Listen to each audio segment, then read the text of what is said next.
विस्तार भारत में आज के तमिलनाडु, केरल, आंध्र प्रदेश और कर्नाटक तक था। इसके अलावा Burma, Bangladesh, Thailand, Malaysia, Indonesia, Singapore, Cambodia, Vietnam तक चोल साम्राज्य फैला था और ये सारे समुद्र के उस पार हैं। तो इसीलिए उनकी समुद्र नीति जो है, समुद्र पार करके वहां अपना साम्राज्य फैलाना, ये अपने आप में ये बहुत शानदार उनको बनाता है, बहुत ज्यादा उनकी जो कैपेसिटी और कैपेबिलिटी थी उसके बारे में बताता है। चोल साम्राज्य के निशान आज भी इन देशों में पाए जाते हैं। इन देशों में आज भी कई बड़े और विशाल मंदिर मौजूद हैं। कई मंदिर तो चोल काल में बनाए गए थे। हमने आपको चोल राजाओं के बनाए मंदिरों के बारे में थोड़ा कल बताया था, जिनके सामने मुगलों के बनाए किले, महल कुछ नहीं थे भाई। यहां तक कि यूरोप के देशों के आर्किटेक्चर भी चोल राजाओं के बनाए मंदिरों के सामने फीके दिखते हैं। चोल साम्राज्य में बने मंदिरों का आर्किटेक्चर आज भी शोध का विषय है। लेकिन बात सिर्फ चोल राजाओं के बनाए मंदिरों के आर्किटेक्चर की नहीं है। आर्किटेक्चर के साथ साथ चोल मंदिर विज्ञान और प्रयोग का भी केंद्र हुआ करते थे। चोल शासक विजयालय ने तमिलनाडु के तिरुचिरापल्ली में चोलेश्वर मंदिर बनवाया था। इसे विजयालय चोलेश्वर मंदिर कहते हैं और यह मंदिर अपने अनूठे आर्किटेक्चर के कारण बहुत प्रसिद्ध है। साथ ही यानी अगर कोई इस मंदिर में बिना इजाजत या सेना के साथ आना चाहे तो संभव ही नहीं है, उसको पता ही नहीं चलेगा कि घुसना कहां से। इसके अलावा मंदिर परिसर में जो अलग अलग गुंबद बने हैं वो भी एक जैसे और दिशा के हिसाब से नहीं बने। इसका रहस्य आज भी पता नहीं चल पाया कि ऐसा क्यों किया गया था। विजयालय चोलेश्वर मंदिर की दीवारों पर जो कलाकृतियां बनाई गई हैं वो भी कम मिस्टीरियस नहीं है और उनके बारे में आपको जानना चाहिए।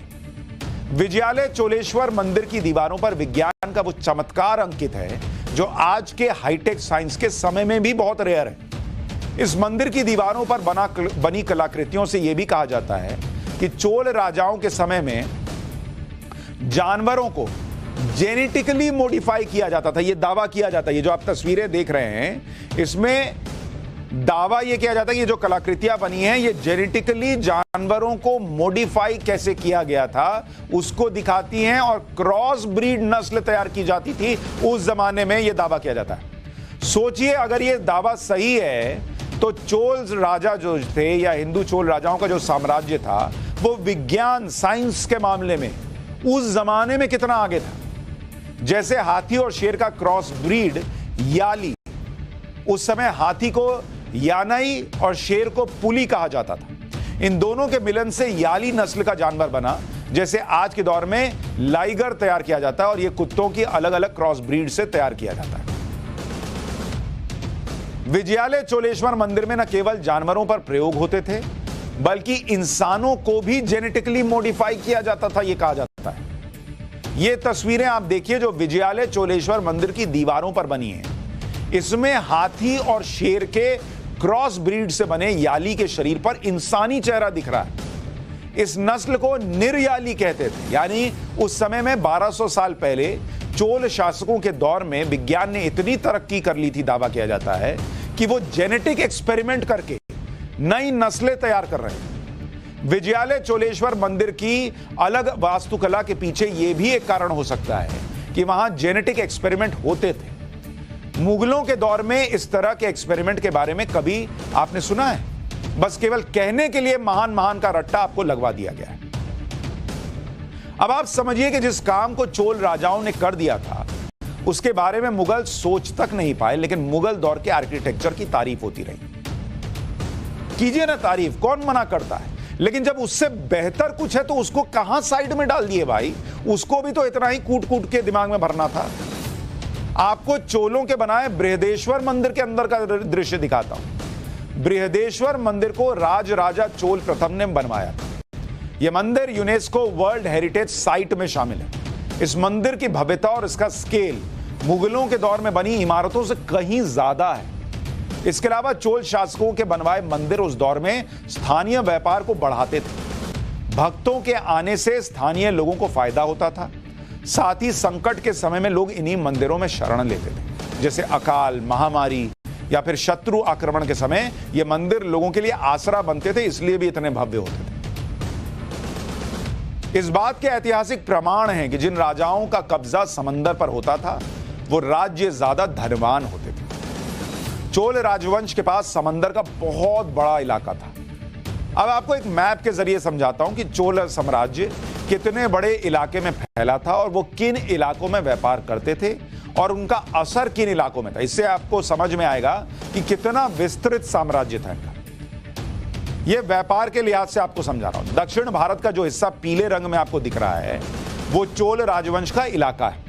मौजूदा भारत में देखें तो तमिलनाडु, कर्नाटक, आंध्र प्रदेश और केरल का जो इलाका है वो चोल राजवंशों के कब्जे में था भारत के अंदर अगर आप बात करें। लाल रंग वाला जो हिस्सा देख रहे हैं वो चोल राजवंश के असर वाले इलाके हैं। भारत में ये ओडिशा, बंगाल और नॉर्थ ईस्ट के इलाके हैं, जबकि बर्मा, बांग्लादेश, थाईलैंड, मलेशिया तक भी चोलों का व्यापार फैला हुआ है।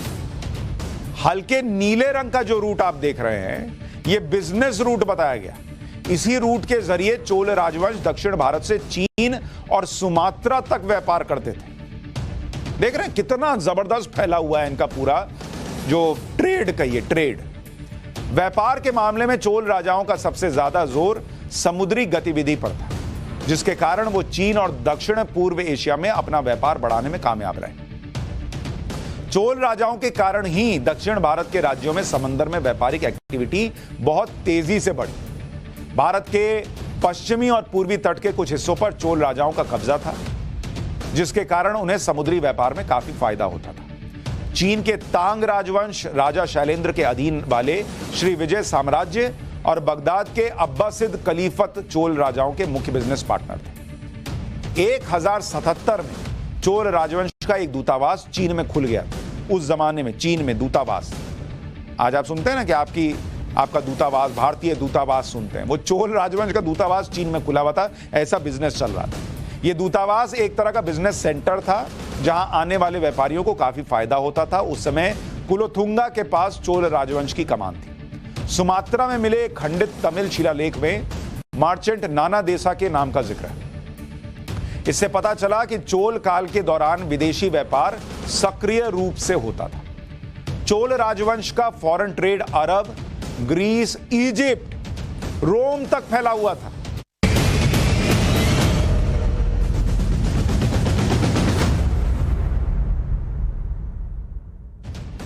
हाल ही में केंद्रीय मंत्री जितेंद्र सिंह ने समुद्री खनन से जुड़े अहम मिशन समुद्रयान के बारे में कई अहम जानकारियां शेयर। अब ये समुद्रयान क्या है बॉस? ये जो देख रहे हैं समुद्रयान, ये क्या करेगा? नरेंद्र मोदी कौन सा खजाना ढूंढने के लिए भेज रहे हैं?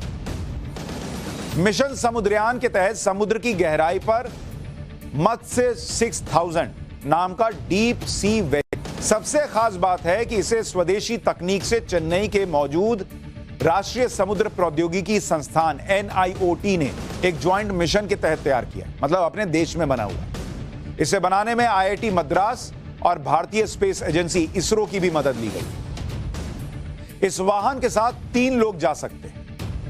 ये एक बार में 12 घंटे तक काम कर सकता है और आपातकालीन स्थिति में 96 घंटे तक गहरे समुद्र में रह सकता है।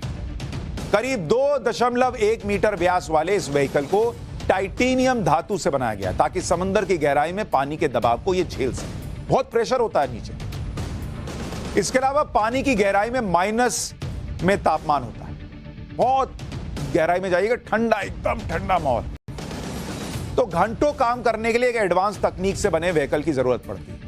इस तकनीक को तैयार करने में भारत को करीब 40 साल का लंबा समय लगता है। यह तकनीक अब तक 5-6 देशों के पास थी, लेकिन अब भारत ने भी अपना एडवांस्ड अंडर वाटर व्हीकल तैयार कर लिया, जिसकी तस्वीर आप देख रहे हैं।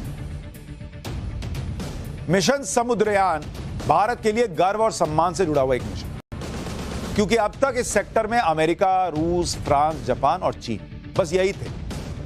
लेकिन अब इस एलीट क्लब में भारत की दमदार एंट्री हो रही है। अब इससे फायदा क्या होगा अभी बताऊंगा। इसके अलावा दूसरी बात यह है कि भारत के आसपास मौजूद समुद्र में कई ऐसे दुर्लभ और कीमती खनिज हैं जिन्हें निकालकर देश को बड़ा फायदा हो सकता है। आज आपको उस खजाने के बारे में बताना चाहता हूं। पृथ्वी विज्ञान मंत्रालय के मुताबिक भारत की 7500 किलोमीटर लंबी जो कोस्ट लाइन है, जो समुद्री एरिया है, यानी तटीय रेखा, इसमें करीब 38 करोड़ टन खनिज मौजूद है। इसमें 9 करोड़ टन मैग्नीज है, 42 लाख टन कॉपर है, 47 लाख टन निकेल है और 5.5 लाख टन कोबाल्ट मौजूद है। अब आप कहेंगे ये क्या यार, ये क्या है, इसका क्या है बॉस? इनकी कीमत सुनिएगा ना तो ठंडे में भी नहाना पड़ेगा, दिमाग से ऐसा लाइट फेंके। इनकी कीमत है करीब 9 लाख करोड़ रुपए। सोचिए अगर ये खनिज भारत को मिल गए तो भारत की किस्मत कैसे चमक जाएगी। सरकार ने इस मिशन के लिए करीब 1500 करोड़ रुपए का बजट तैयार किया। मतलब 1500 करोड़ रुपए लगाकर 9 लाख करोड़ रुपए का सामान ढूंढने की तैयारी। यानी यह मिशन भारत